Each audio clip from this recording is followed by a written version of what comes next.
Welcome to Working Horses with Jim. Today we continue to be at the DAPNET field days, and if you missed the last one, we have Ken and Bill here, and we have been doing some logging and up in the woods and shared some footage of that if you missed it. But today I want to take you along and talk to you or interview some of the people that have come to DAPNET, are part of it. Draft Animal Powered Network Field Days is what that stands for, and what it is they're doing here and how they got involved in this organization. It may give some inspiration to some of you out there who are interested in draft animals and are wondering how to start, and the stories of these people are just amazing, so stay tuned. So this is Derek O'Toole. Derek, where are you from? I'm in Braintree, Vermont. And what do you actually do for a living? I log full-time with horses and some machinery. Do you log by yourself, or do you have people with you, or how does... Right now we've had a partnership with 3 people in the woods, and we have some employees that come in and out throughout the year. Okay, and what is one of your favorite things about horse logging? I'd say one of my favorite things is I'm always kind of excited to do it. So, you know, it's hard to get up in the morning and go do a lot of jobs that are kind of repetitive, but there's something about it that just always seems new every day. There's a new challenge, and there's always something to figure out. So there again, the next thing I would ask is, what do you find your biggest challenge to be? The biggest challenge is to kind of create a model that allows you to kind of be financially stable and to continue to use these horses in the best way you can. Would you say this is an easy life, or is it? You have to there has to be a large portion of just being really passionate about it, and then hopefully you can backfill the rest. And how long have you been doing this? I've been in the woods full-time for about 6 years now. Previous to that, just working on the farm with horses. Okay. And how old were you, or how did you get started with horses? My father was a standard-bred racehorse trainer, driver, owner, and so he's had a stable of horses as long as I've been around. So that was kind of, you know, they're a lighter breed of horse. But that was kind of my integration into being around barns and the horses in general. And then I kind of gravitated towards the heavier breeds as I started kind of buying my own horses. And you prefer Belgians? I'm a Belgian guy. Yeah, but that's okay. Yeah. That's good. They're a good horse. Yep. I think everyone should like what's in their barn, and that's kind of what I like. And how many horses do you have? There's 6 at home right now. And are they all, you use them all for logging, or? Yep, there's kind of a large age spectrum. I have a yearling in the barn now, so she's just kind of growing. And then some horses that are getting towards the end of their work life, so they're kind of semi-retired. So then that leaves 4 that are pretty steady workers. Yep. Well, thanks, Derek, for taking time to talk to me. Yeah.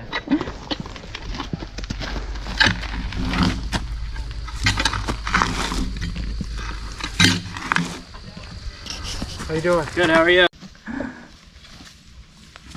I think if it jolts off the stump, it'll be enough, honestly, but... I know. Sorry to put you back in this situation again.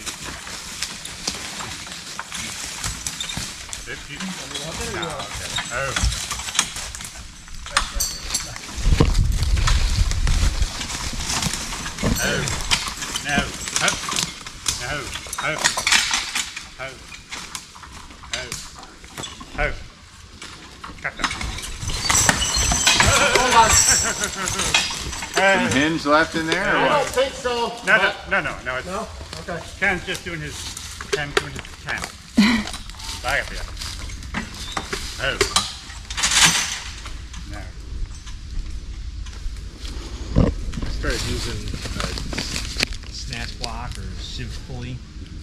use some synthetic winch line, and you can double their pulling power. So it's really handy on stuff like that. Is that pretty Good typical? boys. The excitement that happens? Yeah. Apparently. It's like no big deal. There are times that it's better to use a long chain, but you don't get the lift off of the stump with a long chain. In fact, sometimes, especially in the case where you're pulling downhill, if you hook it with a long chain, you could actually be pulling it down into the stump harder. But with a longer chain, when you stop them and the tree starts to run, then there's slack in the chain and it doesn't yank the cart. So it's just a calculated decision you have to make, whether or not you want a long chain or a short chain. Thanks, Jim. I'm gonna stop cutting now. If you could keep the logs off this, it'll roll down there, go right back up there Yep. and grab it. Sounds good.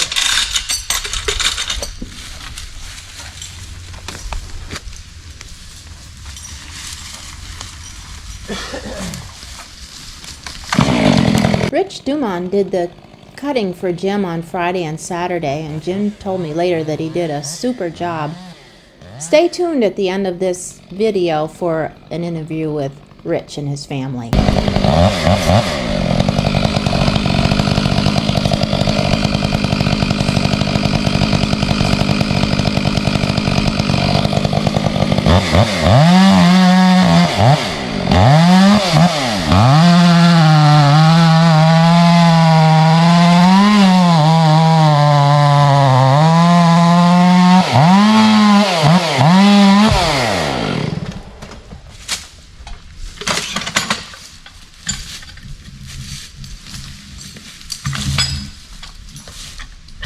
Rich, come here.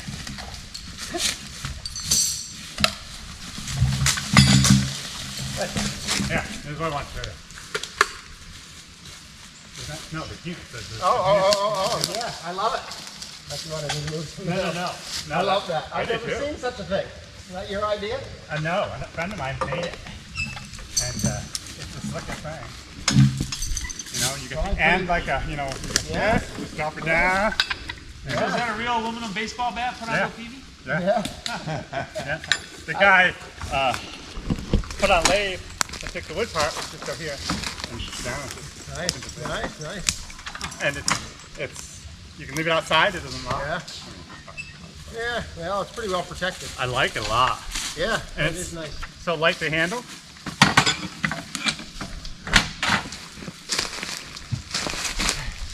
How long is that next piece going to be? Is that the other piece in here? Right now, yeah. Let's just get that out of here too. Just don't bother taking too long.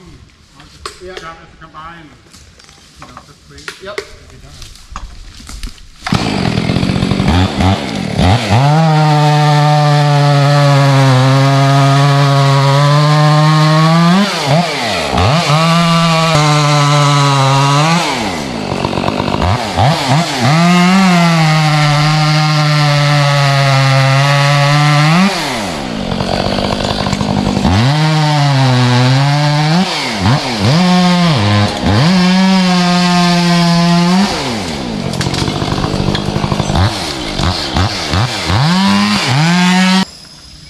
Couldn't tell if that'd be into his leg if I it should rolled have off. moved before he did, but that little bit could be enough. Oh. Now that's it.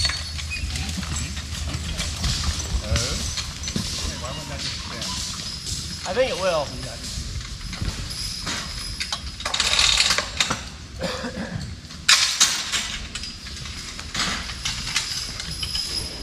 I'm going to knock that stump down a little bit there, that little one. Unless you don't think it's going to be a factor. But Knock it out.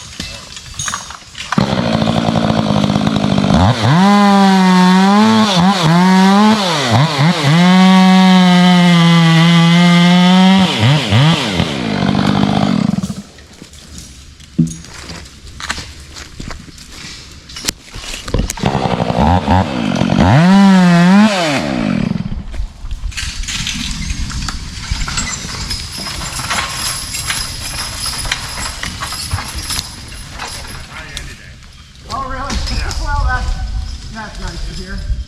Appreciate it. I knew this one one was going to be a pickle from the start. Yeah. Just give me this leg But start. I took hope because you were back in the woods. Thank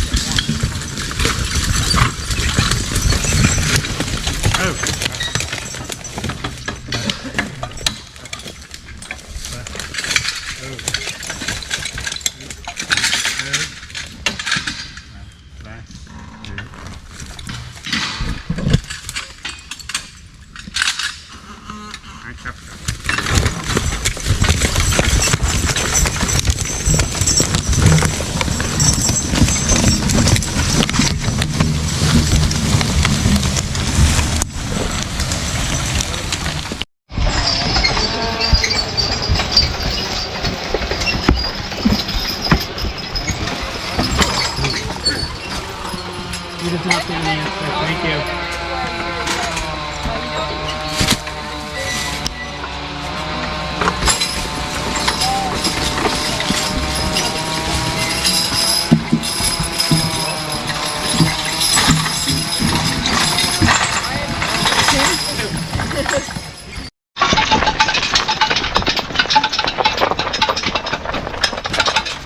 This is Julia.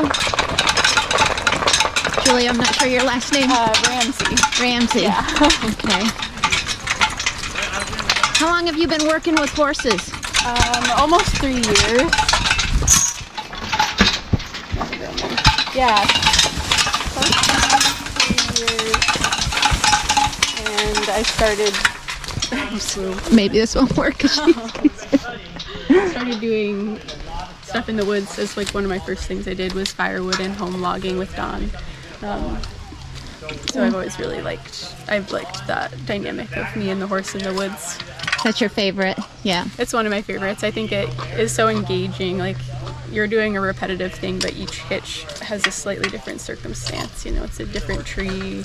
It's a challenge, right? Yeah, it's kind of like a little puzzle every time. Have you done other things with the horses? Yes, we make a lot of hay that I help with, so a lot of mowing, tedding and raking, and growing some field crops, cultivation with them as well. Did you grow up with horses? Mm-mm. No? So what sparked your interest? I guess an interest in sustainable farming practices at first, and sort of animal-vegetable integration. I worked on a lot of veggie farms and always thought there should be, the ecosystem would be healthier if there was more animals mixed in. Mm-hmm.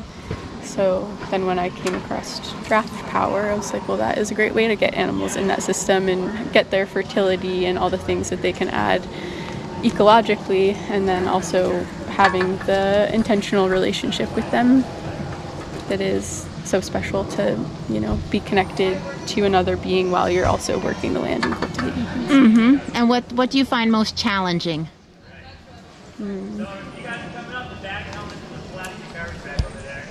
I think that horses teach me a lot about myself that would be easier to not learn. Yes, I agree.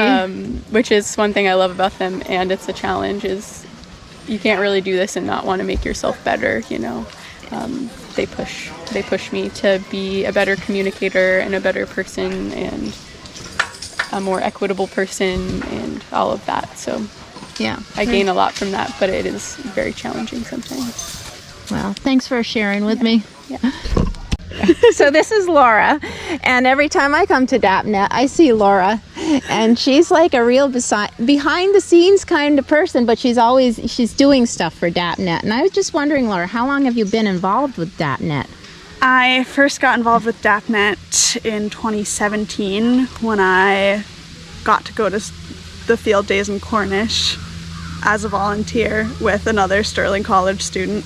And then I went to another field days in 2019, and then in 2021 I became a board of director, just kind of little out of the blue, but also had thought about it for almost a year and had started volunteering. Were you the treasurer? Or? I'm currently the secretary. Secretary, that's Yes. what, yes. And I've been the secretary since 2021, I think. So I'm just, doing a lot of behind the scenes work. What do you like about DAPNET? What do you think's so valuable about DAPNET? Friendship, mentors, animal friends. And yeah, I think those are the main, and community. Yeah. Yeah. Uh-huh. Yeah. I think it's really great to get to know Yeah. people and then share resources and all that kind of things, and whether it's just knowledge or whatever. Yeah, definitely. Just make friends. Definitely. And I've over the years, I've learned so many things and met so many people that I'm not working horses right now, and I haven't in almost 3 years or something. But I know that when I get my own horses, when I get my own animals, I know exactly who to reach out to, and I know that they'll know me. And Yeah. I can ask them questions, and Yeah. they'll know my history with what I've done with horses in the past. Right. That is great. Yeah. What kind of work have you done with horses in the past? I started out doing, well, way back when, not working horses, but I started out as a rider, doing dressage and eventing. And then I've done working horses. In college, I did some logging. Is where I learned how to drive horses at Sterling College. Okay, we have some Sterling College people here. Yeah. Yep. Yeah. So that's where I learned it, and then I worked at Sanborn Mills Farm for Oh, about a month doing an internship, and that's where I drove a bunch of oxen. And then I also interned with Don Hughes for a summer, doing so much haying, which is so fun. oh, good. I So, thought you were going to say so hard, but Oh, you said I so love fun. making hay. Oh, that's wonderful. Good, good, good. Yeah, I love making hay. That's great. Yeah. Well, thanks, Laura, for Yeah, you're sharing welcome. with us. This is John, Hi, John Smolinski. and John is the president of DAPNET right now, aren't you? That's right. Okay. And he's been up in the woods all weekend, working hard with his horses, and your horses' names are? We got Molly the Gray on the right and Jake the Chestnut on the left. Ho! And Molly's been doing a lot of single work this week, right? Yeah, Weekend. we broke them out and had her single working with Daphne from Quebec, and Jake tied to a tree, making sure the tree doesn't float away. Well, that's good. Yeah, we've been doing really good. We're excited today. I've just been, now that I've gotten through the bulk of the work, I've decided I want to skid some wood, so I've been doing a little bit more That's actual good. team action. Yeah.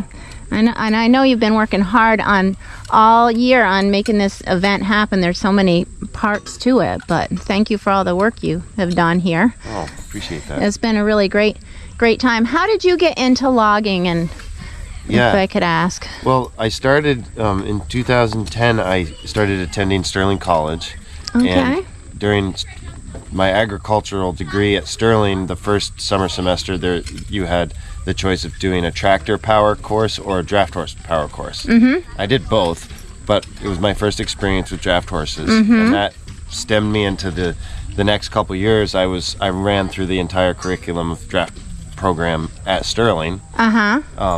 And that led me to an internship in 2013 where I ended up at Carl Russell's farm in Bethel, Vermont. And he was a 30-year horse logger at the time, and I had run chainsaws at Sterling but wasn't quite sure that was the direction I was going. And then after I met him and learned what he did and how he did it, I came home and said, this is exactly what I want to do. And I've been doing it, not full time, but I've been doing it ever since. Yeah. That's awesome. Did you have horse experience before you went to Sterling at all? None. No. So you started as a young man and have been able to do this. That's Yeah, that's awesome. right. That's really good. Yep.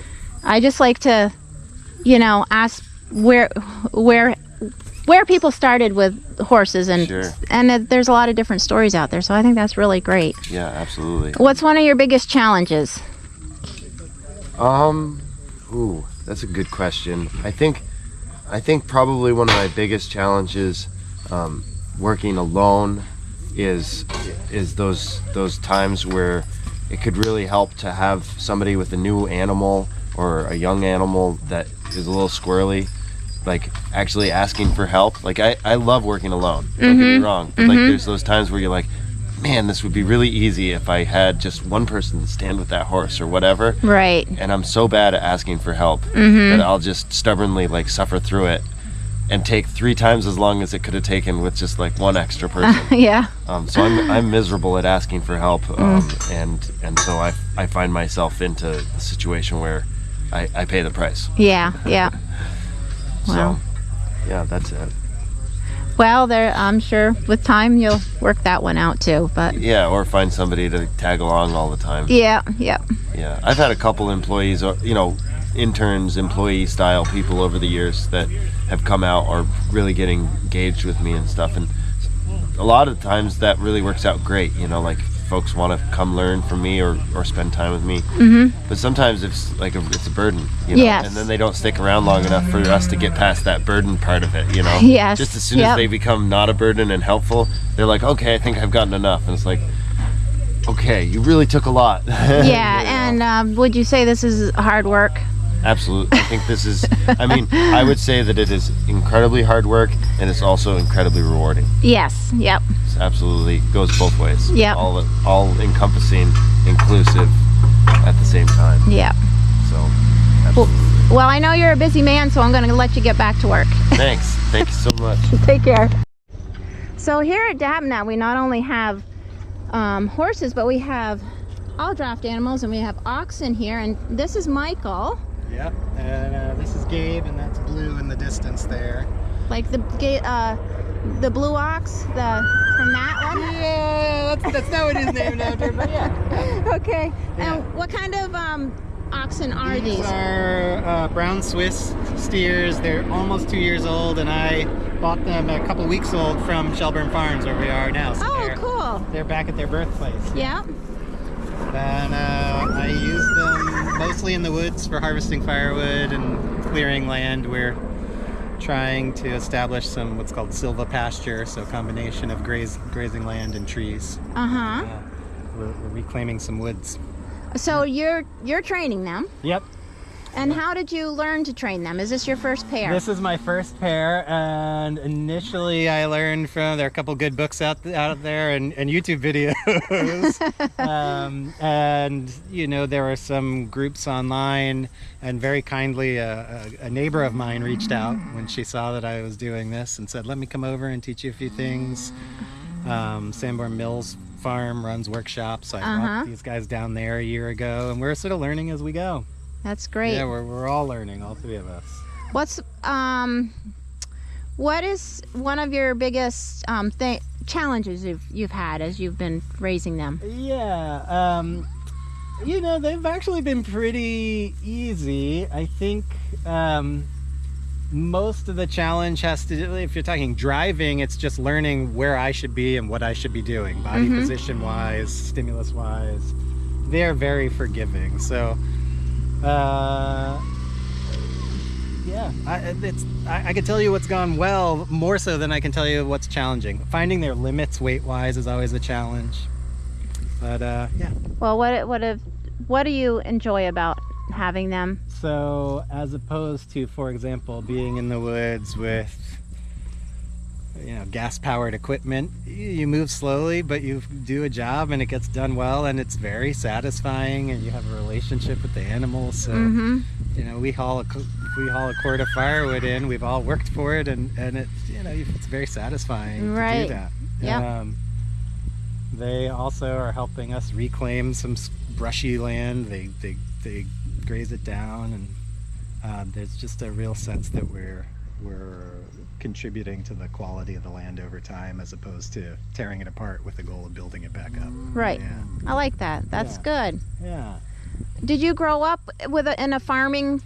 No, I grew up in New Jersey, in the suburbs of New Jersey. Wow, that's cool. Yeah. I've always loved animals, but so I'm comfortable around them. But no, these are my first cattle, first big farm animals. Well, good for you taking that challenge on.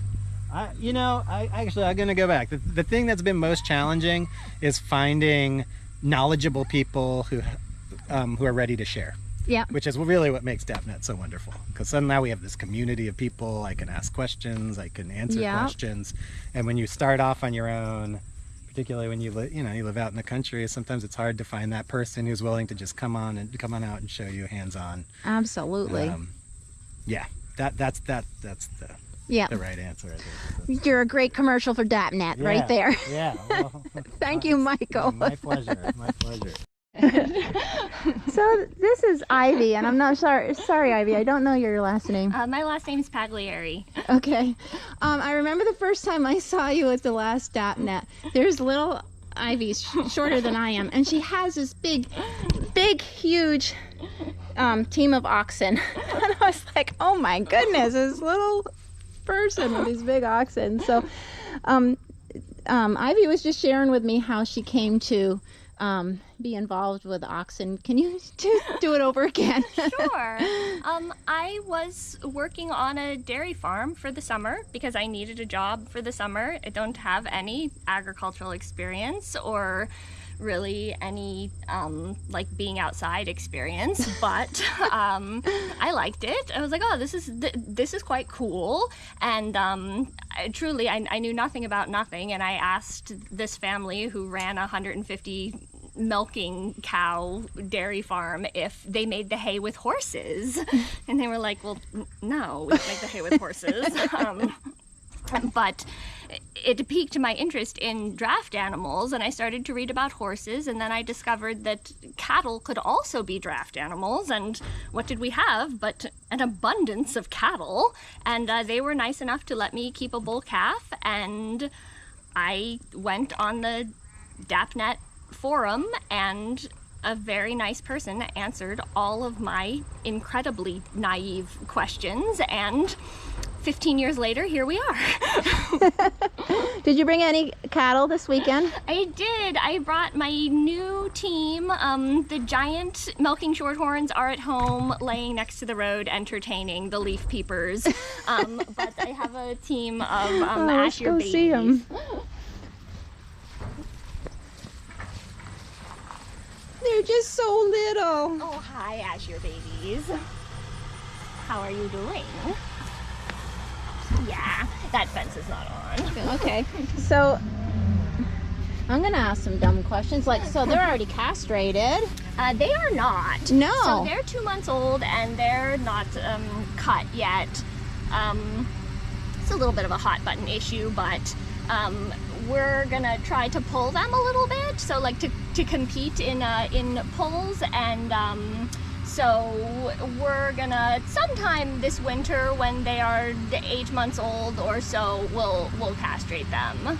Is that because you want to try to get them a little bigger, or? It's because we would like, as much muscle as you can, and a little bit of testosterone in the beginning can help facilitate that. Great.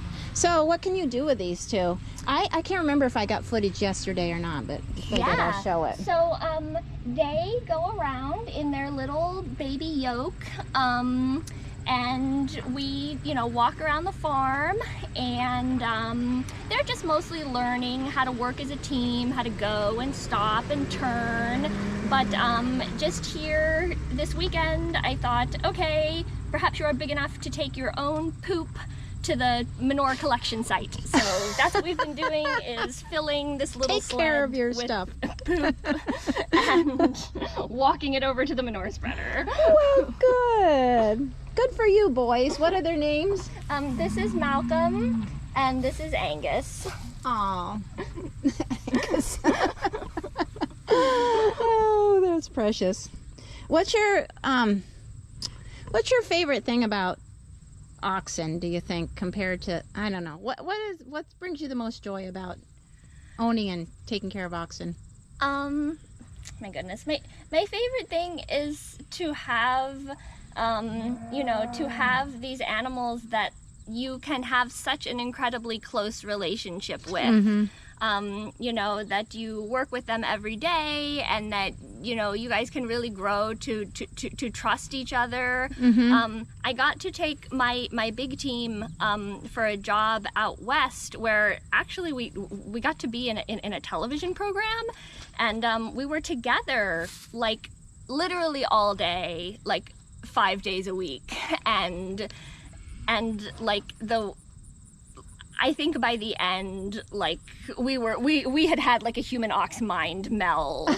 Like it was really amazing, and it made me think of like people who did have to walk, you know, to move out west, and how much they depended on their cattle and how they couldn't have done it without their cattle, and I felt the same way. Yeah.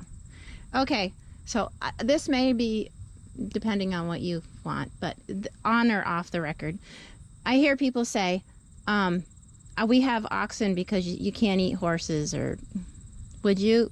You can eat horses. Well, you can, I mean, but like you know, people say, well, they would, you can eat a pair of oxen, but you wouldn't eat horses, like in the American mindset, like people don't. Like, how do you feel about that? I'm not necessarily gonna put that. I mean, I think you can put this in there. I mean, I think like cattle are such amazingly generous animals that like they give you milk and they give you their babies and they work for you, and you can also eat them. Yeah. You know, I think if like God forbid I had a 2-year-old that like somehow broke his leg, he'd go in the freezer. Yeah. But older animal, you know, I think if you have worked for me for so many years, then you can live out your life with me. You know, I'm not really like looking to, you know, eat mine when they turn 10, but I don't even want to eat my chickens. you can certainly eat a bovine. Yeah, I know it. I know. That's something I like commonly hear about. One good thing about being an ox drover. Right. If it goes south, you can eat it. Yeah. But still, I don't know. Anyways, thank you, Ivy, for You're very welcome. for talking with us today. I really appreciate it. Sure. This is terrible.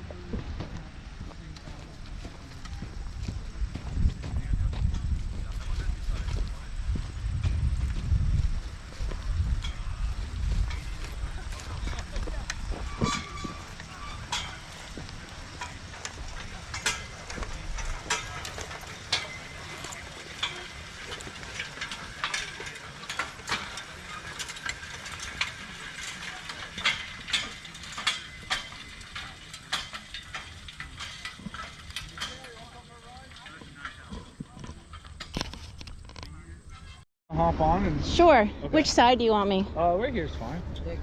Yeah, cool. I'll be up here all afternoon, Mikhail. You're Nick, right? I'm Nick. Yeah, and Okay. it's Brenda. Yeah. Right? Okay. Yeah. I think we met last year at the last. Yeah. Yeah. Cool. Well, let me know if you want me to just take off and we can. Yeah. Or we can just do a quick interview go on. now. Yeah.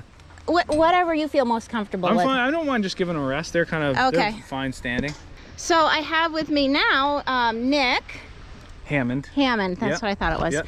And you are at Sterling College, right? Yeah, so I was teaching full time at Sterling. I'm still teaching there, but I'm doing more of an adjunct role now. But yeah, I'm educator, college level. Okay. Well, I've already talked to several people here, and I'm not going to remember everybody's names. They got their start at Sterling College. Yes, and I did as well. I actually graduated from Sterling College with a 2-year degree in 2007. Yeah, and then I was kind of doing my own thing with horses. I actually was involved with there's a horse-drawn trash route service in Middlebury, Vermont, and then also one in Bristol and Middlebury, kind of neighboring towns. And Pat Palmer and I kind of worked together to start the route in Middlebury. He had been doing it in Bristol for quite a few years.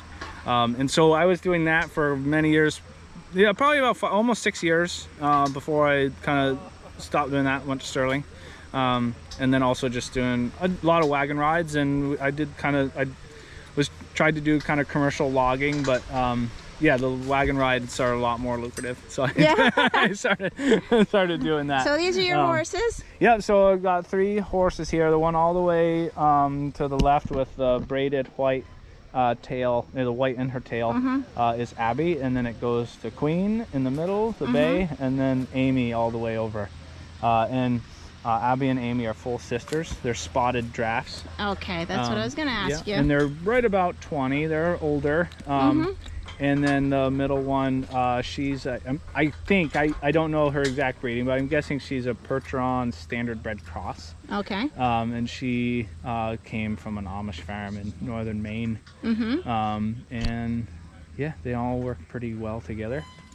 So you have your family here this weekend. I do, yeah. How many children do you have? I have 3 girls. Yeah. Yep, the littlest is Enid, and she's 6. And then Fern is the middle, and she's 8, and Eleanor's 12. And I was watching them, and they were playing with some of the other people's children here, Yes. and it was so fun to watch them. They were playing around the horses, and I don't know if it's the oldest one or the middle one was even like line driving, or like going around in circles with Yeah. So your middle horse. Yeah, so the off horse, so the 2 black and white horses are really attached to each other. I mean, like I said, they're full sisters. They've known each other their entire lives, so it's hard to peel them away. Yeah. And so she's my little helper when it comes to handling the horses, for sure. It's just wonderful to see all the children here this weekend and just playing together and just getting a hold of all this. Yeah. You know, so. Yeah, honestly, I think, like, I mean, we spend a lot of time talking, and it's easy to kind of forget, but like we spend a lot of time talking to a lot of the other older folks that are here. But in my opinion, we got to keep all the kids interested in this, because that's like the next step, right? Right, and there's tons of children here today. I don't see any right now, but they're off playing somewhere. There's enough things going on. They've been up at the woods and everything. Yeah. So that's really great. So you, just one last question. Sure. So you did not grow up on a farm? No, I did. So when I grew up on a farm, when I was born, my parents lived in Ferrisburg, Vermont, which is just below Burlington. Yeah, my mom grew up on a farm. My dad has been a builder my entire life, and he's just turned 70, so and he's been building for a little over 40 years. But yeah, my mom's always farmed, and she had a pretty big, like a 1.5 acre market garden. That's what she would usually have in cultivation. Oh, great. And then when I was, I think 6th grade, we moved to Shoreham, which is kind of on the other side of Middlebury from where Virgins is. But yeah, and then that's the farm that we had moved to was kind of more set up for animals. And she always had sheep, so she kind of expanded the sheep and did more. We got some beef cows. So yeah, I mean, and my wife and I kind of have taken the farm piece. Both my sister and I have kind of taken certain parts of my mom's farm and just kind of built them up. That's wonderful. Yeah, that's great. Where we're at. And so it's always nice to hear what people's roots are. Keep up the good work. Thank you. Thanks, Brenda. And I think it's cool that you did the trash route. That's really neat. It's one more way you can use draft animals. There's a lot of different ways. Yep. Yeah, you just gotta be creative. Yep. That's what it's all about. Have fun. You got one of them between here? I could probably do that. I think, honestly, you should have Ted's team do it. Not because, I mean, I can. So I have today with me Rick, and you'll have to tell me your last name because I can't remember it. Yeah, it's Rick Asce. Okay. And Rick Asce, and I'm with Tillers International, and we are out of Scotts, Michigan. And our main purpose that we do for Tillers is we try to teach food sustainability to developing countries. So it's a big fancy name, but we're just really trying to feed people in some of these developing countries, like in Africa and Mozambique and so on. So we're trying to teach them. We have a training center in Scotts, Michigan, so we try to teach them a few skills. We try to teach people in here, and then we try to send them over there and to teach those folks how to do maybe a little bit better agricultural methods and really what we really try to do is teach animal traction. So a lot of times, even to this day, they're still using a lot of human power, and so we're just trying to help those people out and teach animal traction. And also, we do some use some mechanical tools, try to redevelop some tools for them that they can build in their own shops there. So that was one interesting thing that I remember, that you try to see what they have available to them and even develop it over here, but then they can use it then they know how to use it over there. That's correct. Yeah. So basically what we'll do is, I mean, we send scouts over. We just kind of send scouts out there, people to kind of scan the area, what villages and maybe areas in the bush, and just find out, what do they have in that area, and even the culture. We have to pay attention to the culture they have. you know, what is acceptable or not acceptable with animals or people, or if women are doing some of the work. You know, these are things that we have to kind of really pay attention to and try to sculpture something right around their needs. You know, we have all this technology here, and we have all this experience here, and we just want to share that with them. And so when we send those scouts over there, they come back and say, you know what, here's what they have to use, some of the materials, here's what we're finding a lot of. For example, rebar is very easy to make over there or get shipped there. It's a very cheap metal, and so rebar is just all over the place.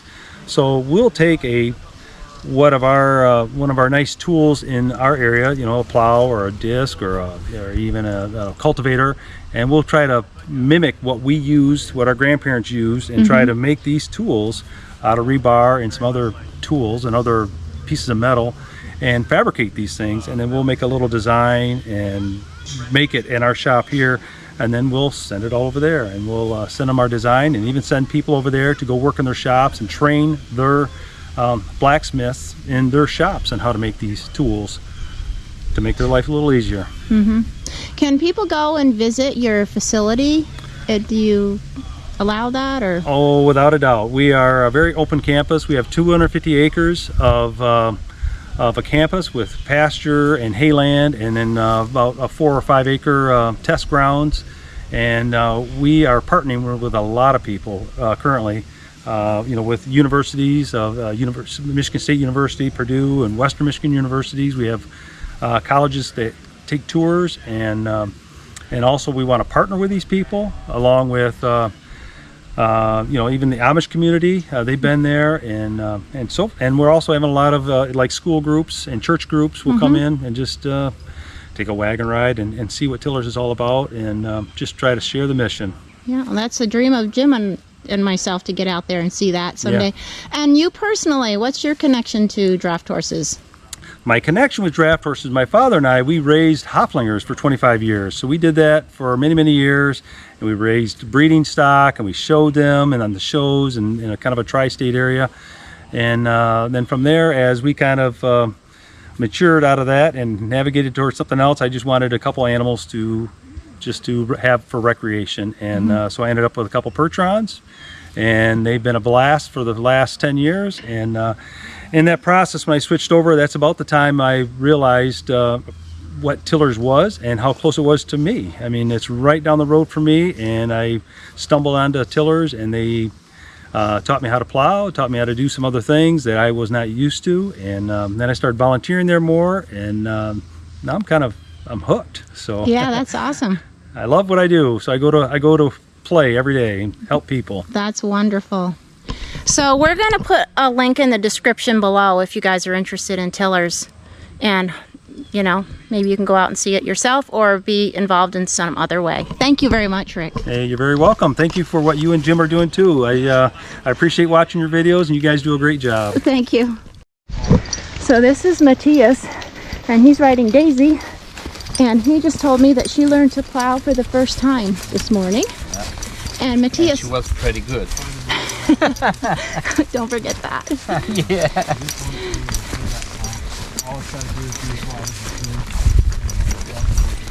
So, what kind of a farm do you have, Matias, and where is it? Well, we have vegetable seed production. We grow seeds for different companies in Quebec and North America. And it's a pretty little farm, 1.5 acres in culture. And we work with Daisy. She's the one who's working harder on the farm. What are her normal responsibilities? We make all the primary work, soil work, disking, cultivating. Cultivating. We weed the path with her. We're working inside the crops every time. She's working with us every day. So that's great. So where did you first learn to use horses? I learned it with Marie-Claude, with my wife, and she's the owner of the farm, and she bought Daisy to the Amish here in New York City, in New York State, 4 years ago, and so I learned with Daisy and Marie-Claude. Very nice. Yeah. Well, thanks for sharing. And you brought your little baby. Yeah. Estelle. Estelle. And the last time I saw them, I didn't know they were going to have a baby this year, but that's what happens from year to year at DAPNet. So congratulations, she's very thank cute. you, Brenda. Yep, bye-bye.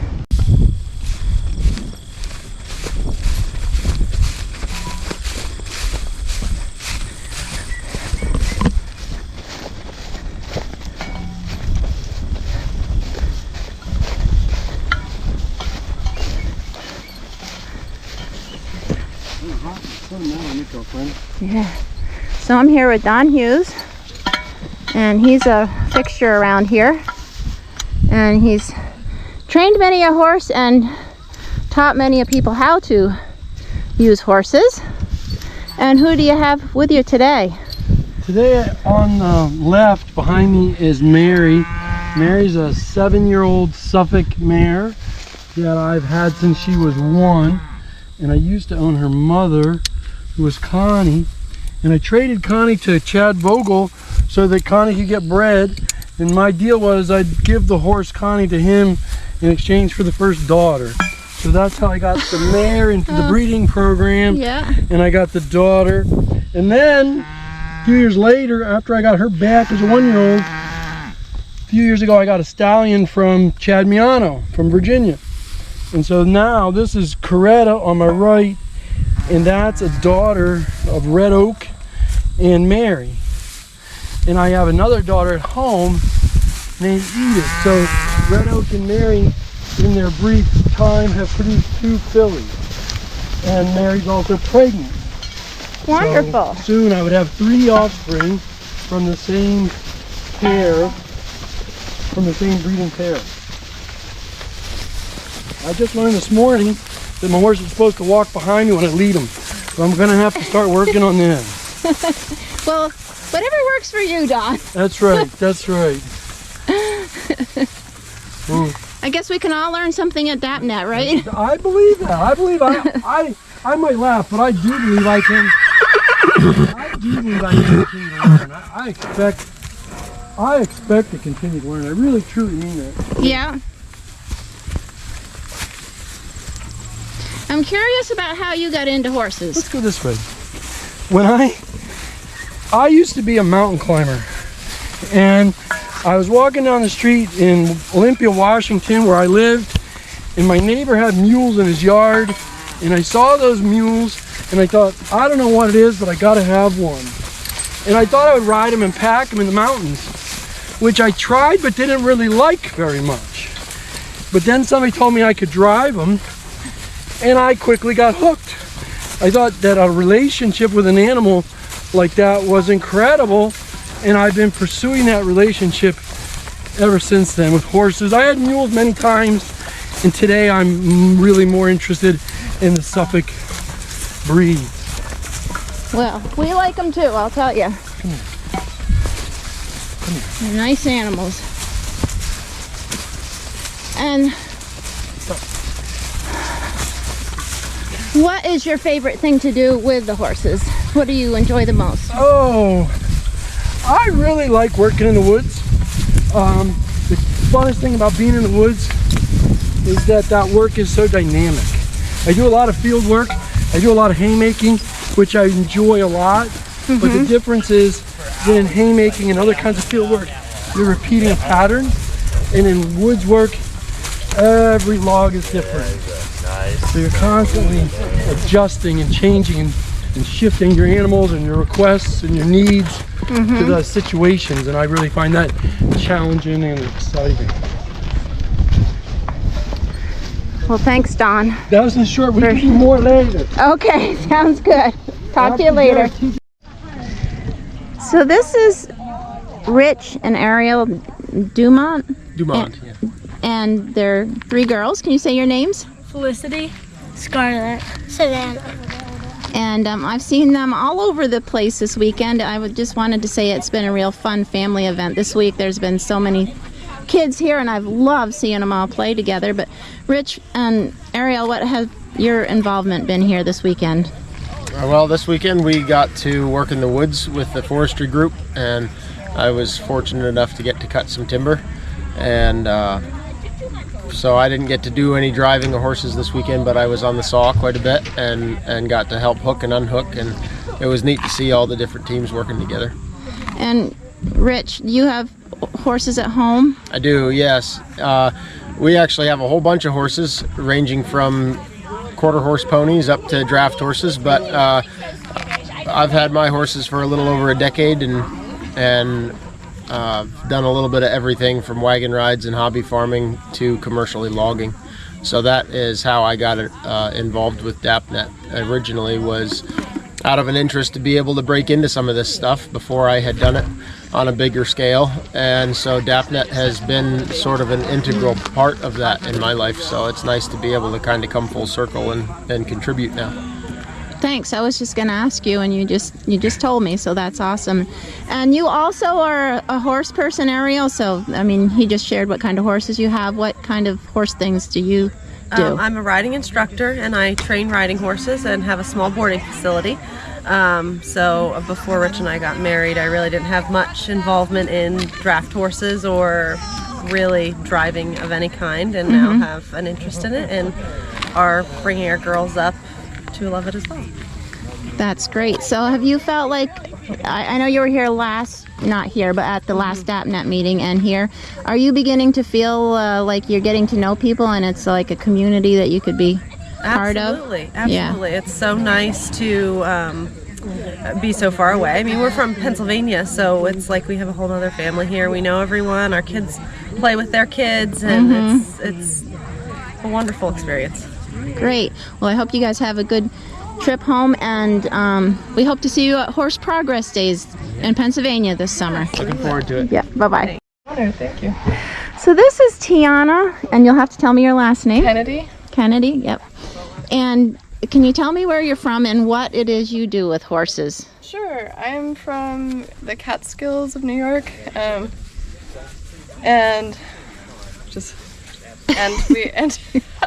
I run a small vegetable farm, and I'm using them for we're integrating them into a mixed-use operation, and it's called Star Route Farm. And we're also doing a little bit of forestry work in the winter, timber stand improvement. So you actually do use them in your vegetable growing? Yep, and we also run an absinthe distillery, and so we're using them for the botanical garden as well. Oh, awesome. Yeah. I'd like to know more about that. So that's really cool. Yeah, hold on, I gotta help you. Okay. So we have Daphne Rose Cortez. Yes. It's very French. Yes, and I did have some footage of her up in the woods skidding with a horse, and that was not your horse, but you do have a horse. Yes. So tell us a little bit where you live and what you do with your horse. Right. So I live in Saint-Camille, Quebec, about an hour from the border, and I have a small scale business where I take out logs with a single horse. I use only a single horse to pull the wood out, but I call my friends and neighbors or anyone that has a tractor and a forwarder to take my wood out. So I'd say it's a mixed power. Yeah, that's right. business. But I don't run the power. I only use the horsepower. Right. So just briefly, how did you get into draft animals? So I studied, I did a 3-year course in organic agriculture. It was supposed to be, well, I studied fruits, organic fruits, but I was supposed to do an internship, and we went on this farm where this man and his family were using 4 drafts on their dairy farm, haying in the woods, and I just fell in love with that farm, and so I called them and I was really French at the time, and they're really Quebecois, and we couldn't understand each other very well. But I managed to get there for 2 days, and I didn't have a car back then, so I walked. And it was a 2-day walk because I knew it was going to be important. Yeah? Yeah. And then I did a 2-3 day internship there, and I had to do a second internship, which I did in the summer at the same place.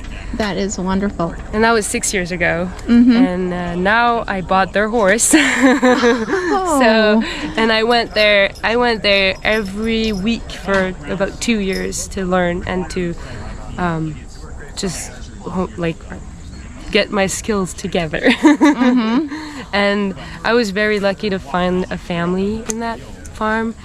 My mentor, he kind of pushed me into the logging. He was like, I know you want to do it, let's do it. I'll lend you the horse, pick up the trailer, just go and have fun and see if that suits you.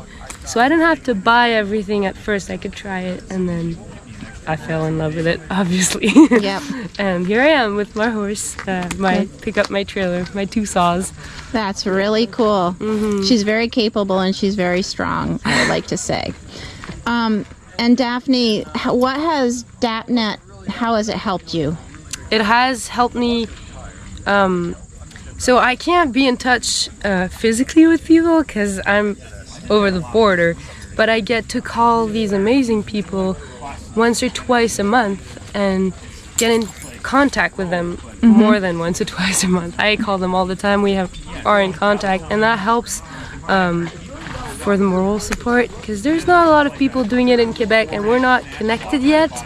So having a connection made, and it's super close to us. It's 2 hours, not even. And calling them and knowing I can get advice, I can get support. Somebody lent me their horse when I was here, so that's just, there's a community here growing, and I want to bring it to the other side of the border. So, is there any way that if there are people watching that are from Canada, they could contact? Is there an organization or any way to get part of, or should we just say just get involved with DAPNET? Because we'll leave the link for that below. But there are organizations. The Belgian Association in Quebec is doing a lot of things, is moving a lot, especially these days. They're organizing workshops, but for organic small farmers, I would strongly suggest DAPNET or getting involved in the Belgian Association and help them get in touch with these organic farmers. But what I like about DAPNET is that there's the whole ancestral, and like it's been 10 years, and there's a huge community of people doing oxen work and horse work, and we don't have any, I don't know of anyone, any association in Quebec about oxen. So the diversity in DAPNET is bigger. Yes. In a way. Yeah. And now Daphne, you are part of the board. The board, and she did it first this year, and she's doing a great job. She did a really great job. There's a lot to it, but you put the work in, and you're also still a student, correct? Yes, I'm still working. I'm still studying 5 days a week, but attending to my jobs and contracts at the same time. You're a busy woman. And I also milk cows because I really like cows too. Oh, that's great. I call that living life to the fullest. Well, thank you, Daphne. Thank you so much, Brenda. Bye-bye. So I have here Alexa and James. And James is Alexa's dad. And Alexa is a horse lover. Yes. And I bet James is too. Absolutely. And they've come here from Canada. It's quite a ways up too. It took you a long time to get here. But this is your first time at DAPNET, correct? Yes, it is. Okay. And what are your impressions of the weekend? I really enjoyed it. I learned a lot, especially in the logging. And after Friday, all I want to go do is log. So that's what we're doing as soon as we get home. And I learned a lot of other things, especially with the training, since that's what I'm very interested in. But it was worth coming here for sure. That's good. And James, what was your impression? It was very enlightening. So we're, as you said, we're fairly remote. We're in the northern Ontario portion of Canada, and there's nobody else around us that's doing anything like this.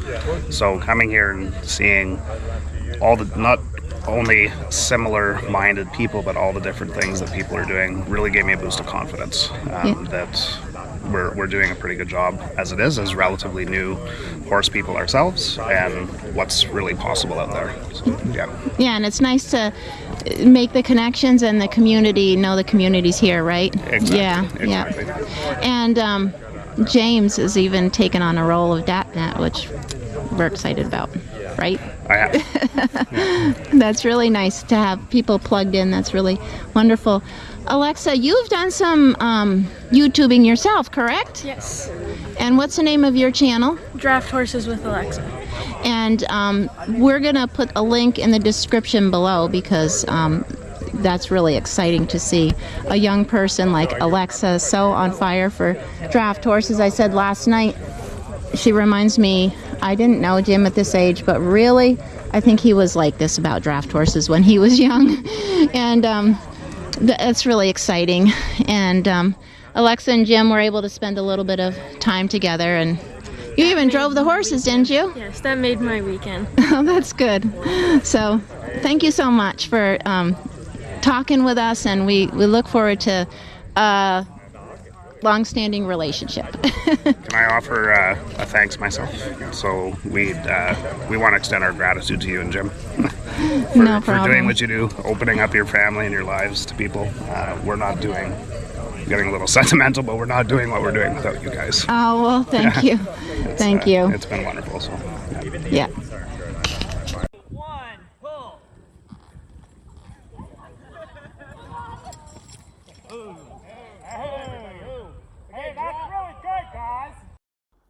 On the last day of the field days, we decided to have a tug of war. So here we are with Bill and a whole bunch of people with a long rope. This is the first time Bill has ever done it, and he wasn't expecting somebody to pull him against him. 2, 1.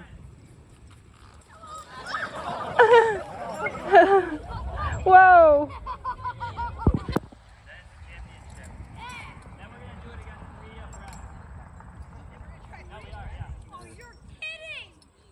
They're Suffolk, so it might be a little slower.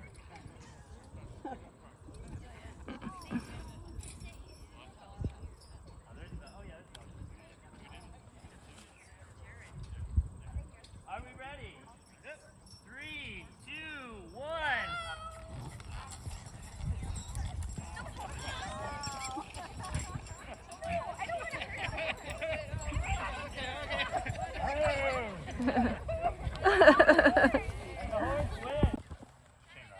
So what's happening now is the kids are way like I don't know how many feet away, like 100 feet away, and it's just the kids down at the end and Bill. Walk him up just a little. Okay. Okay, kids, pull! Pull! Oh, amazing! Wow! Let's stop it right there. They totally didn't get it. That's not so good. I love it. Didn't realize you were going to do that. So we're wrapping up DAPNET field days for this year. They're doing some harness comparison over there, and I'm here with Erica's horses. Did you guys have a good day at the field days? They worked in different capacities over the weekend and learned some new things, did some old things. Erica was with us this summer at our farm. These are her horses. And anyways, thanks for coming along. We hope you enjoyed the video.